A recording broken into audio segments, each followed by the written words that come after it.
আসসালামু আলাইকুম। আমি শাহাদাত হোসেন ভুট্টু। প্রিয় নবম দশম শ্রেণীর শিক্ষার্থীরা, আমি আজকে উচ্চতর গণিতে তোমাদের দ্বিতীয় অধ্যায়ের আংশিক ভগ্নাংশ বিষয়ে আলোচনা করব। কিভাবে তোমরা আংশিক ভগ্নাংশ করবে। হ্যাঁ, এটা হচ্ছে তোমাদের বইয়ের উদাহরণ 23। এটা সহজ। এরপর আমি আরো কঠিনগুলো দেখাবো। শিক্ষার্থীরা, তোমরা মনোযোগ দিয়ে দেখো তাহলে। হ্যাঁ, আমি বেশি কথা না বলে আমি কাজে চলে যাই। প্রথম হচ্ছে এই জিনিসটাকে আমি আংশিক ভগ্নাংশের সাথে প্রকাশ করতে চাইলে এটা সরাসরি সহজ নিয়মটা হচ্ছে আমরা এটাকে ধরে নেব। ধরি 5x minus 7 by x minus 1 into x minus 2, এটাকে ধরে নেব কি বাই, প্রথমে এটা লিখবো x minus 1 plus b by x minus 2। তারপরে এটাকে আমরা কি দেব, এক নাম্বার সমীকরণ দেব।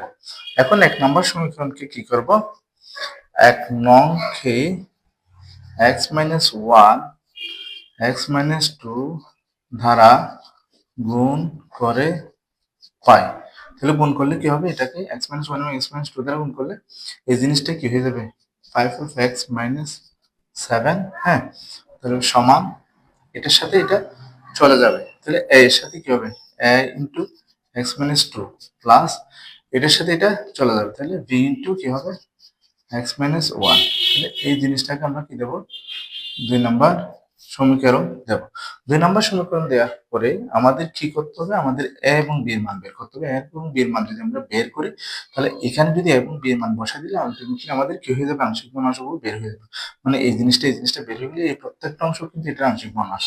ঠিক আছে, তাহলে আমরা চাচ্ছি যখন বি জিরো করবো, তাহলে বি জিরো করতে গেলে অবশ্যই এখানে zero into B into zero হতে হবে। এখানে জিরো হওয়ার জন্য এক্স এর জায়গায় কি হতে হবে, ওয়ান বসাতে হবে।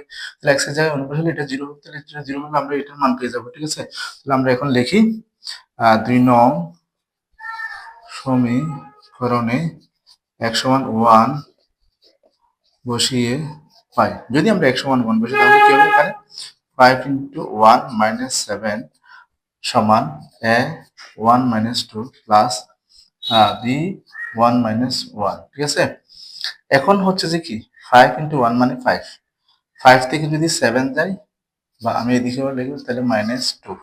ঠিক আছে, এখন হচ্ছে এইদিকে দেখো, এটা হচ্ছে যে কি এটা জিরো হয়ে গেছে সম্পূর্ণ। তাহলে 1 থেকে যদি ওয়ান থেকে যদি 2 বিয়োগ হয় তাহলে মাইনাস কি হবে, 1 হবে। -1 ইন্টু a মানে -a। সুতরাং a ইকুয়ালস টু কি হবে, উভয় পক্ষে -1 দ্বারা গুণ করলে মাইনাস করে চলে যাবে, a ইকুয়ালস টু 2 আমরা পেয়ে গেছি। ঠিক আছে, এখন আমাদের দরকার হচ্ছে কি b এর মান বের করা। তাহলে b এর মান বের করতে গেলে অবশ্যই আমাকে a জিরো করতে হবে। a জিরো করতে গেলে অবশ্যই x সমান আমাদের কি বসাতে হবে, 2 বসাতে হবে। ঠিক আছে, তাহলে আমরা লিখবো 2 নং সমীকরণে x সমান 2 বসিয়ে পাই। ঠিক আছে, আমরা যখন 2 বসাই দেব x এর জায়গায়, তাহলে এটা কি হয়ে যাবে 5 into 2 minus 7 সমান a into 2 minus 2 plus b into 2 minus 1। দেখো, এটা 5 দুগুণ 10, 10 থেকে 7 গেলে কত হবে, 3 হবে বা 3। ঠিক আছে, এটা 2 থেকে 2 গেলে 0 হবে, 0 into a মানে কি হবে 0 হবে। তাহলে এই অংশ 0। তাহলে 2 থেকে 1 গেলে 1, তাহলে 1 এর সাথে b গুণ হলে b একে b। সুতরাং আমরা পাচ্ছি কি b সমান 3। তাহলে a সমান কি পেয়েছিলাম, a সমান পেয়েছিলাম 2।